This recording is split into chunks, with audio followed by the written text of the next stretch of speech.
నమస్తే. శ్రీ గురుభ్యో నమః. శ్రీమాత్రే నమః. ఆదిత్యాయ చ సోమాయ మంగళాయ బుధాయ గురు శుక్ర శనిభ్యే రాహవే కేతవే నమః. 2025 జనవరి మాసానికి మాస ఫలితాలు. 2025 జనవరి అనగానే అందరికీ ఒక ఆలోచన ఏంటంటే ఈ సంవత్సరం ఎలా ఉంటుంది అని. నిజానికి అందరికీ కూడా ఆంగ్ల నూతన సంవత్సర శుభాకాంక్షలు. జనవరిలో మరి కొత్తగా మనకేం మార్పు ఉంటుంది ఏంటి అంటే, నిజానికి మన సనాతన ధర్మంలో ఉన్న శాస్త్రీయతలో మనం ఎప్పుడు కూడా సంవత్సర ఫలితాలు అనేవి తెలుసుకునేటప్పుడు ముఖ్యంగా ఉగాది నుండి ఉగాది వరకే మనం తెలుసుకుంటాం. కానీ ఇది మన కన్వీనియన్స్ కోసం పెట్టుకున్నటువంటి గ్రెగేరియన్ క్యాలెండర్ ప్రకారంగా కొత్త సంవత్సరం ఆంగ్లేయులు ప్రపంచవ్యాప్తము ఇదంతా ఒకటి సిద్ధాంతం ఉంది కాబట్టి ఆంగ్ల నూతన సంవత్సరం అని చెప్తున్నాం. కానీ ప్రతి మాసంలో ఎలాగైతే మన గ్రహాలు గోచార రీత్యా సంచారం జరుగుతూ ఉంటుందో అదే ఉంటుంది.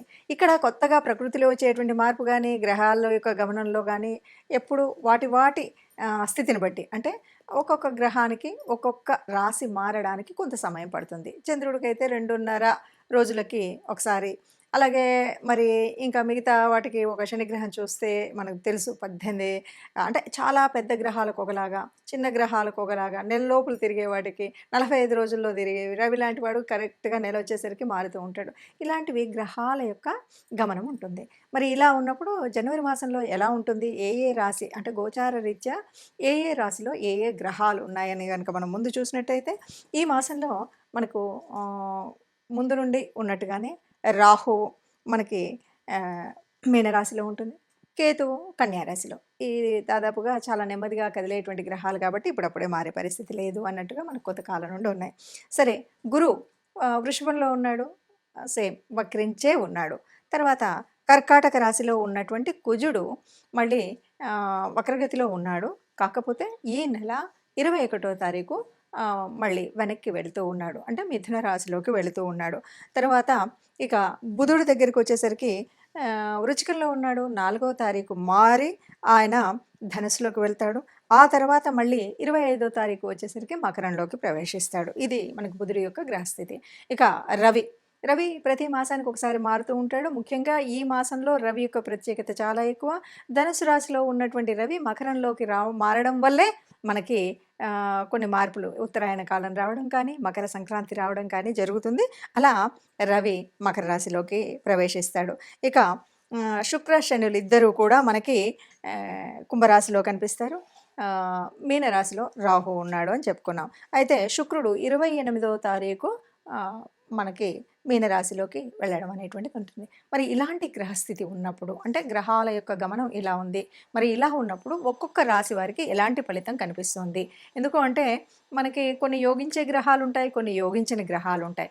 గ్రహాల యొక్క స్థితి, యుతి, దృష్టి వీటన్నింటి మీద మన యొక్క గ్రహస్థితి ఉంటుంది.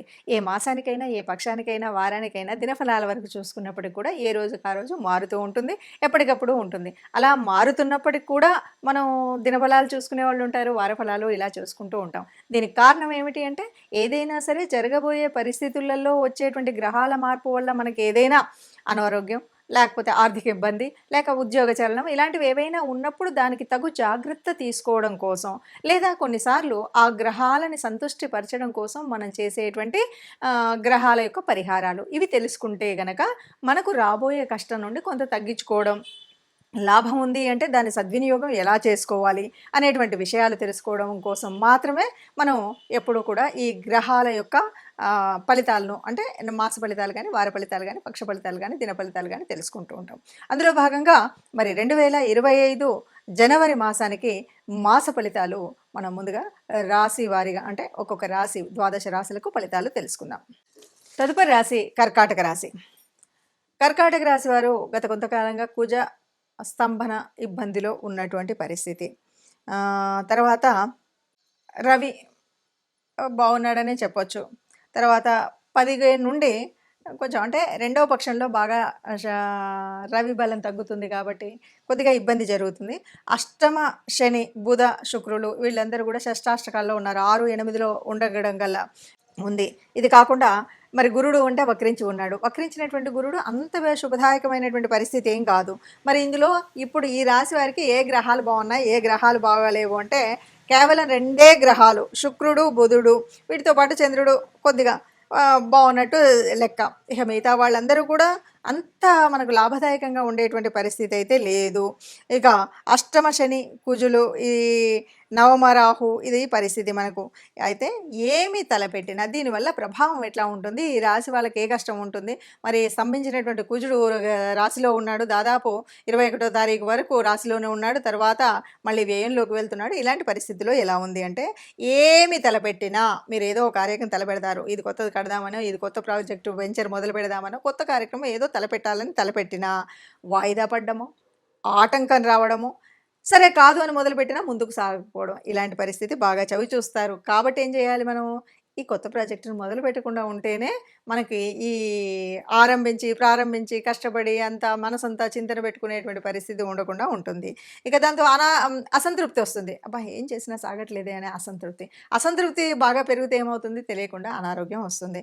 కాబట్టి ఈ అనారోగ్యం రాకుండా ఉండాలన్నా, అసంతృప్తి రాకుండా ఉండాలన్నా కొత్త పనులు ఏవి మొదలు పెట్టకుండా ఉంటే చాలా ఆనందంగా ఉంటామని చెప్పొచ్చు, ఆరోగ్యంగా ఉంటామని చెప్పొచ్చు. ఇక ప్రయాణాలు చేసేటప్పుడు మాత్రం చాలా జాగ్రత్తగా ఉండాలి. ప్రయాణాల్లో అప్రమత్తత కనుక లేకపోయినట్టయితే ప్రమాదాలు జరిగేటువంటి స్థితి ప్రయాణాల్లో ఉంది. ఇక అనారోగ్యం కూడా దాని మీద చాలా శ్రద్ధ ఉండాలి. కొంచెమే కదా, నిన్న జ్వరం వచ్చింది, మొన్న ఏదో అయింది, ఇట్లా చిన్నగా వరుసగా ఏదో వస్తుంటే మనం అశ్రద్ధ చేసినట్టయితే అవి పెద్ద అనారోగ్యాల కిందికి దించేటువంటి స్థితి కనబడుతుంది. కాబట్టి కాస్త ఏదో జ్వరం రాగానే వెంటనే డాక్టర్ దగ్గరికి వెళ్ళడం, దానికి కావాల్సినటువంటి ట్రీట్మెంట్ తీసుకోవడం అనేటువంటి విషయాల్లో అశ్రద్ధ చేయకుండా ఉంటే ఆరోగ్యాన్ని కాపాడుకుంటే కనుక అంటే ఇందులో ముఖ్యంగా ఈ మాసంలో మనం తీసుకోవాల్సినటువంటి జాగ్రత్త ఏమిటి అంటే అనారోగ్యం రాగానే వెంటనే దానికి సరిపోయినటువంటి నియమాలతో మనము ఆరోగ్యాన్ని మళ్ళీ సరి చేసుకోవడం కోసం వైద్య నిపుణుల సలహా మేరకు చేయవలసినటువంటివి చేయాలి. లేదు అంటే అది తీవ్ర పరిస్థితికి వస్తుంది. ఇక కుజ శనులు షష్టాష్టకాలుగా ఉన్నాడు, రవి ఏమో సప్తమంలో ఉన్నాడు. దీనివల్ల ఎలాగైనా సరే దోషమే కనబడుతుంది. మరి ఇలాంటి దోషంలో కూడా మనం ఎలా ఉండాలి అంటే మనకున్నటువంటి మానసిక ధైర్యాన్ని పెంచుకోవాలి. కొత్త విషయాల్లో జోలికి పోకూడదు. ఎందుకంటే ఏ రకంగా అయినా మనం మొదలు పెట్టామంటే పనుల జాప్యమే ఉంటుంది, పనులు ముందుకు జరగవు ఏది కూడా. కాబట్టి ఇది పరిస్థితి ఉంటుంది. అయితే ఒక్క విషయం ఏంటంటే ఆర్థిక ఇబ్బందులు ఎక్కడా లేవు. ఆర్థికంగా ఇబ్బంది లేనప్పుడు మరేదో ప్రారంభించి మరేదో కష్టం తెచ్చుకోవాల్సినటువంటి అవసరం లేదు కదండి. ఆర్థికంగా ఇబ్బందులు లేవు. అట్లాగే ఉద్యోగ వ్యాపారాలు ఎట్లా ఉంటాయంటే ఉద్యోగ వ్యాపారాల్లో మరీ నష్టం అయితే ఉండదు, నష్టఫలితంగా ఉంది అనేటువంటి పరిస్థితి ఉండదు. ఉద్యోగ స్థానంలో కష్టంగా ఉంది, ప్రతి ఒక్కడు నేను ఏ పని చేసినా కూడా నాకు అదే దాన్ని పైకి రాకుండా నా సబార్డినేట్స్ కానీ పైన ఉన్న వాళ్ళు కానీ కష్టపడదా అనేంత స్థితి అయితే లేదు. మిశ్రమ ఫలితాలు ఉంటాయి. మిశ్రమ ఫలితాలు ఉన్నాయి కాబట్టి అనువుగాని చోట అదికిల మన రాదు అనేటువంటి సూక్తిని గుర్తుపెట్టుకుంటే హాయిగా ఈ నెలలో ఏ కష్టాలు రాకుండా ముందుకు వెళ్ళేటువంటి పరిస్థితి కర్కాటక రాశి వారికి ఉంది అని చెప్పొచ్చు. ఇప్పటి వరకు మనం చూసినటువంటి అంటే గ్రహాల యొక్క గమనము, వాటి వల్ల మనకు ఉన్నటువంటి యోగించే గ్రహాలు, యోగించని గ్రహాల మూలంగా మనకు వచ్చేటువంటి కష్టాలు, నష్టాలు. ఇప్పటి వరకు కొన్ని రాశులకి అర్ధాష్టమ శనిలో ఉన్నారు, కొన్ని రాశులు ఏళ్ళనాటి శనిలో ఉండి చివరి దశలో ఉన్నారు. ఇలాంటి పరిస్థితుల్లో మనము ఎలా ఏంటి అంటే కనుక ఆలోచించినట్టయితే మరి గ్రహాల యొక్క అనుకూలత ఉండాలి, ఇష్టదేవత యొక్క అనుగ్రహము ఉండాలి. అందుకోసం మనం చేయవలసినటువంటిది ఏమిటి అంటే ముఖ్యంగా ఇక్కడ శని యొక్క వక్రగతి, దీని మూలంగా వచ్చేటువంటి ఫలితాలు ఇవన్నీ మనం చూస్తున్నాం. కాబట్టి తప్పకుండా ఈ మాసంలో మాసం పక్షాల్లో అంటే ప్రతి పక్షంలో కూడా ఒకసారైనా కనీసం నవగ్రహ మండపానికి వెళ్ళడం అనేటువంటిది తప్పనిసరిగా చేయాల్సినటువంటిది. మనం రాశి వారిగా చెప్పుకుంటున్నటువంటి మన రాశిలో చెప్పుకున్నటువంటి గ్రహాల అనుకూలత కోసం తప్పనిసరిగా మూల మంత్రాలని చదువుకోవడం ముఖ్యమైనటువంటిది. అంతేకాదు మొదటగా ఉన్నటువంటి ధనుర్మాస పరిస్థితి, దానివల్ల విష్ణు రూపాల్లో ఏ రూపాన్నైనా మనం ప్రార్థించడము, అలాగే శివాలయానికి వెళ్ళడం, ఈ రెండు తప్పనిసరిగా చేయాలి. ఇవేవి మనకు వీలు కాలేదు. ఎలా చేయాలి, ఏం చేయాలి, మరి నాకు గ్రహస్థితి మార్పు ఉండాలి, ఇదంతా నేను ఆనందంగా ఉండాలి, హాయిగా ఉండాలి, ఆరోగ్యంగా ఉండాలి అని యోచించేవాళ్ళు మనుషులకు. కాకపోతే గోశాలకు వెళ్ళడం, గోగ్రాసం ఇవ్వడం, ఇది మన వల్ల కాలేదు. మన ఇంట్లోనే మనం చేస్తున్న చోట, మనం ఉన్నటువంటి చోటనే ఉన్నటువంటి కార్మికులకు ఎవరైనా సరే అన్నం ఒకరోజు భోజనం పెట్టించడం కానీ, వారికి కావలసినటువంటి వస్తువుల్ని దానం చేయడం కానీ చేసినట్టయితే మనకున్నటువంటి గ్రహాల అననుకూలత పోయి అనుకూలత వచ్చేటువంటి పరిస్థితి ఉంటుంది. ఎవరైనా సరే అందరం అనుకూలంగా ఉండాలి, గ్రహాల అనుకూలంలో ఉండాలి, దేవతల యొక్క అనుగ్రహం ఉండాలి. దీనికి కూడా దేవతానుగ్రహం కోసం ఇష్టదేవతా ప్రార్థన అనేటువంటిది మర్చిపోకుండా చేయాలి.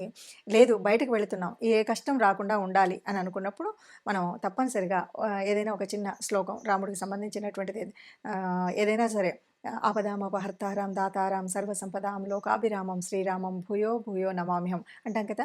ఇది చదివితే ఎప్పుడూ కూడా ఎక్కడా కష్టం ఉండదు. ఇంత పెద్ద శ్లోకం మాకు కష్టం అంటే అనుకుంటే కనీసం ఆ అమ్మని తలుచుకోండి, శ్రీమాత్రే నమః అనుకోండి. శ్రీమాత్రే నమః అనుకుంటూ మనం ఏదైనా పని మొదలుపెట్టినా, బయటకు అడుగు పెట్టినా మనం ఇలా చేసినట్టయితే మనకు ఉన్నటువంటి కష్టాలన్నీ పోయి అనుకూలమైనటువంటి పరిస్థితిలో అన్ని మాసాల్లాగానే మనం అందంగా మనందరం కూడా ఆనందంగా ఉండాలి, సంతోషంగా ఉండాలి. ఆ సంతోషంగా ఉన్న వాళ్ళలో మనం తప్పనిసరిగా ఉండాలి అని కోరుకుందాం. సర్వే జనా సుఖినో భవంతు అందాం.